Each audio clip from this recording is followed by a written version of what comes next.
हर महादेव, हर हर महादेव। आज का ब्लॉग जो है महादेव के ऊपर, महादेव को समर्पित होने वाला है। आपने मेरे चैनल को अभी तक फॉलो नहीं किया है, सब्सक्राइब नहीं है किया है तो कर लें और जुड़ते हैं संसार की माया मोया छोड़कर। जैसे भक्ति भोलेनाथ ने की थी, वही भक्ति पर हम भी रम जाए और हमारे आराध्य भोलेनाथ हमारे लिए भोले बनकर हमारे सारे कार्य को निपटा देते हैं।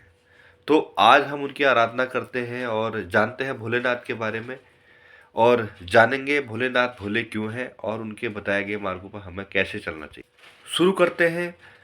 भोलेनाथ का ब्लॉग बनाने जा रहे हैं। भोलेनाथ की कृपा सभी के ऊपर बनी रहे। आप सभी लोग भोलेनाथ का भजन करें, उनका पाठ करें। भक्ति में बड़ी शक्ति है। भोलेनाथ को आप कुछ भी अर्पित ना करें, एक लोटा जल अर्पित करके आए तो संकट खुद ब खुद समाप्त हो जाते हैं। तो इसलिए चेहरे पर तेज बना रहे तो हम भोलेनाथ की कृपा सबके ऊपर बनी। भोलेनाथ को भोले इसलिए कहा जाता है कि वो संसार के सारे दुखों से, सारे समस्याओं से अलग रहते हैं। वह उनका निदान करते हैं, उनकी जिनकी परेशानियां, जिनके संकट है उनको दूर करते हैं। बर्फ पर बैठे रहते हैं और आपकी समस्याओं का निदान करते हैं। शीतल बने रहते हैं, फिर भी आपको कभी कष्ट नहीं आने देते। इसीलिए उनके नाम भोलेनाथ है। भोले बनकर आपके सारे कष्टों को दूर करते हैं। भोलेनाथ को प्रेम, भावना, भक्ति और आपकी रक्षा के लिए सदैव ऊपर माना जाता है। भोलेनाथ सदैव अपने भक्तों की रक्षा करते आ रहे हैं और संकटों को दूर करते हैं। क्या आप जानते हैं भोलेनाथ को जल अर्पित करते समय हमें क्या देना होता है? क्या लगता है? कुछ भी नहीं लगता है। जल में धतूरा पत्ते आप डाल दें और 7 लोटा जल आप भोलेनाथ को सोमवार के दिन प्रातः काल ध्यान रखें कि ब्रह्म मुहूर्त में जल दिया जाए।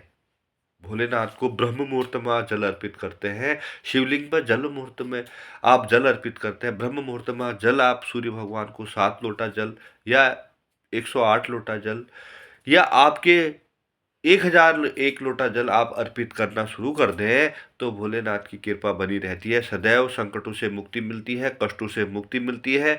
और जो कहते हैं कि भक्ति में शक्ति नहीं है, तो भोलेनाथ का ये छोटा सा उपाय करके देखिए। आपके 50 पैसे भी नहीं लगने, आपकी 1 रुपये भी नहीं लगना, आपका धन का कहीं भी खर्चा नहीं होना। भांग धतूरे के पत्ते आपको बाहर कहीं पर भी मिल सकते हैं।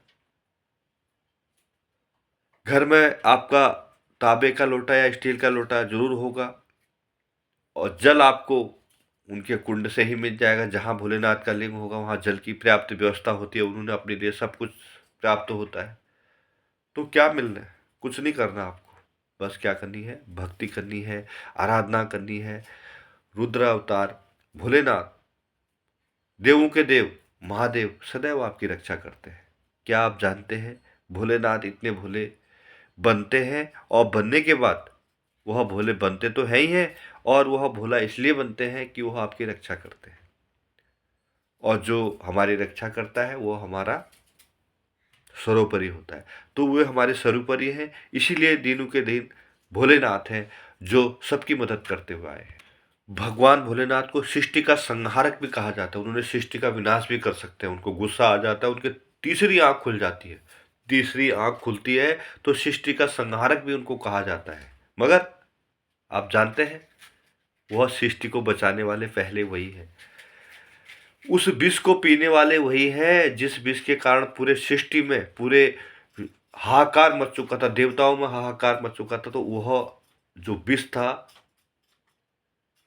अपने गले में धारण कर दिया। आज भी उनका गला नीला है, भगवान का गला नीला है। उन्होंने पूरी पृथ्वी को बचाने के लिए, पूरे ब्रह्मांड को बचाने के लिए पूरा विष गटक गए।